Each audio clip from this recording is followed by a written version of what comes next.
Hi అండి.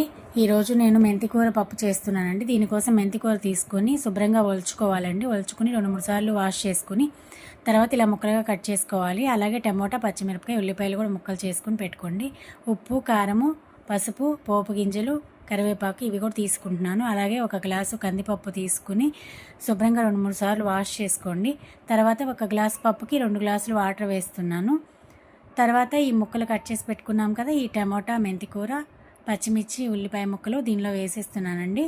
వేసేసుకుని ఇలా మూత పెట్టేసుకుని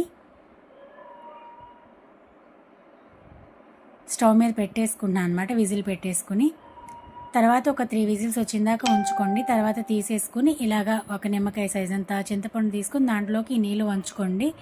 ఈ వేడి నీళ్ళు ఉంటాయి కాబట్టి దీనిలో కొంచెం ఈజీగా నానిపోతుంది చింతపండు, అందుకని. అలాగే దీనిలో కొద్దిగా పసుపు, అలాగే కొద్దిగా ఉప్పు, కొద్దిగా కారం వేసుకుని ఇలాగ మెత్తగా చేసుకోవాలన్నమాట. ఇలా ఎనుపుకోవాలన్నమాట.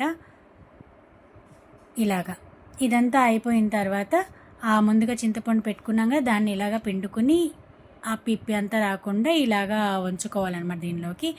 ఇప్పుడు స్టవ్ ఆన్ చేసేసి గిన్నె పెట్టుకొని ఒక 2 స్పూన్ల ఆయిల్ వేసుకుని పోపు గింజలు వేస్తున్నాను. అలాగే 2 వెల్లుల్లిపాయ రెమ్మలు దంచుకొని వేసుకోండి. అలాగే ఒక ఎండుమిరపకాయ, కొద్దిగా కరివేపాకు వేసుకుని పోపు పెట్టుకోండి. ఇది కొద్దిగా వేగిన తర్వాత ముందుగా పక్కన పెట్టుకున్నాం కదా పప్పు, దాన్ని దీనిలో వేసేసుకోండి.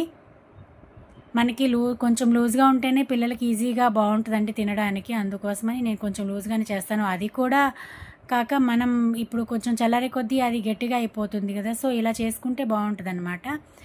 అంతేనండి, కొద్దిసేపు మగ్గనివ్వండి, సరిపోతుంది. Thank you for watching my video అండి.